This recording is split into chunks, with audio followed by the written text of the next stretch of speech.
سلام مدحوينه والصلاة دب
mudane madaxweyne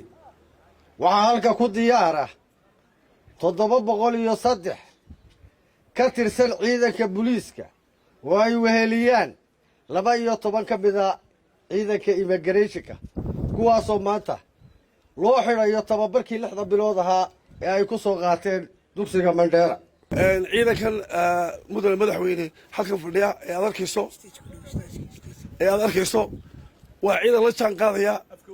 dib u habeyntii oo hore uga dhawaaqay taliyaha ciidanka booliisku waxaana aad u aaminsanahay inay shacabweynaha Soomaaliland arki doonaan ciidanka booliiska wixii la baray haddii noqon lahayd xoogalistaanka haddii noqon lahayd shuruucda caalamiga kii Geneva 1984kii ama kii Qaahira 1994kii waxaa lagu arki doonaa dhammaantood marka fadhiyada loo bedelay ay tagaan ayay shacbiga Soomaaliland arki doonaan isbedelka uu hore taliyaha ciidanka ugu dhawaaqay oo aad iyo aad u juhud badan u geliyay. aad waxaan ugu faraxsanahay sanadkii hore waan joogay tan oo kale marka taliyaha cusub soo saaray waa dafcadii labaad waxaan u maleynayaa inay dunuubta hoos u dhici doonto waxa la idin qortay waxa weeye dunuubta ka jira Soomaaliland ama kufsi aado ama dil aado dadka dambiilayaasha caadaystay inay baqaan oo dunuubta hoos u dhacdo waana filayaa in hoos u dhici doonto insha Allah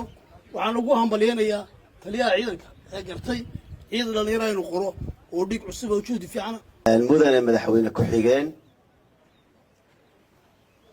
dhalinyaradan maanta halkan ka qalin jabinaysa tiradooduna ay tahay 703 ay ka mid yihiin 12 ama 14 askari oo maaragtay ciidanka immigration-ka ah waxaa kaloo kulliyadan ku jira 100 askari oo ciidanka madaxtooyada oo iyaguna 2 bilood ku jiro insha Allah iyaguna ka qalin jabin doona ayaynu maanta halkan ugu dabaaldegaynaa una amba bixinaynaa si ay shaqooyinkoodii loogu talagalay u gutaan sidaynu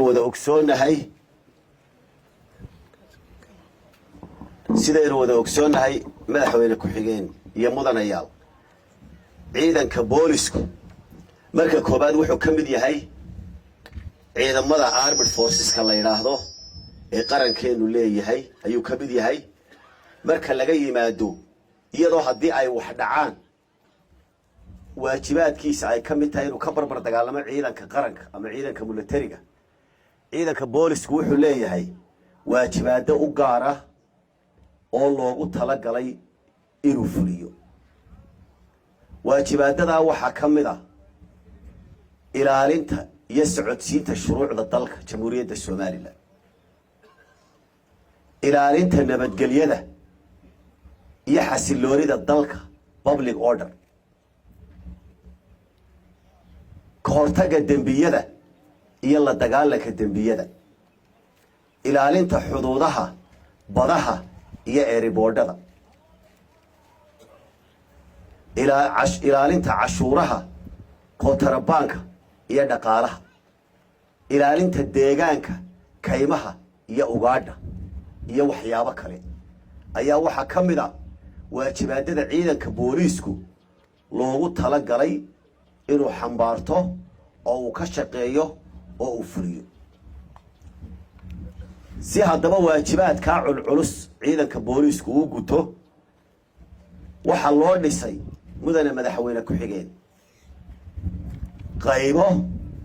iyo saldhigyo iyo rugo dalkeenna jamhuuriyadda somalilan gobol kasta ciidankeennu wuu ku xeeran yahay hadday qayb tahay iyo hadday saldhig tahay xuduudaha oo dhanna waxaa ku xeeran rugo yaryar oo ka sii farcama si ay hawshaa u gutaan miyiga way joogaan oo xataa miyiyada markuu reeraha miyiga ciidanka boolisku wuu raacaa oo wuu roondeeyaa oo wuu la howlgalaa oo markuu dembi dhexdooda ka dhacana meelaha ay saldhigyadu ka fogyiin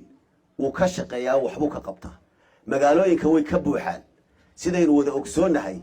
waxay fuliyaan shuruucda iyo xeerarka ay soo saaraan golayaasheenna kala gedisan ciidankeenna biliiska waxaynu doonaynaa in ay dadka ka ilaaliyaan ammaan darrada inay dalka ka ilaaliyaan dembiyada biliiska waxaan kula dardaarmayaa oo lagama maarmaana shuruucdii iyo sharcigii laydin baray in aad ku isticmaashaan howla maalmeedka idiin soo socda iyo meelaha laydin geynayo dufcaddani 3 ee maanta kan tababarka loogu xidhayo marka hore asalaamu calaykum waraxmatullaahi wabarakaatu salaan kadib waxaa runtii maanta farxad weyn oo ah inaan idinkala soo qayb galno xidhitaanka dufcaddan 3 ee booliska loogu xidhayo tababarkii u socday muddada 6 bilooda daayartan aada u qiimaha badan leh runtii ee si gaara loogu soo xulay inay wax isbeddel weyn ku sameeyaan booliska somaliland aada iyo aad baan idin hambalyaynaya marka hore hambalyaan leehay ilahay idinku soo dhameeyay si nabada tababarkiinii waxaa kaloo aada iyo aada maaragtay u hambalyaynayaa dhammaan tababarayaashii haddayna tababarkayna siinaysay muddadaasi hadday tahay gaardis iyo hadday shuruuc tahayba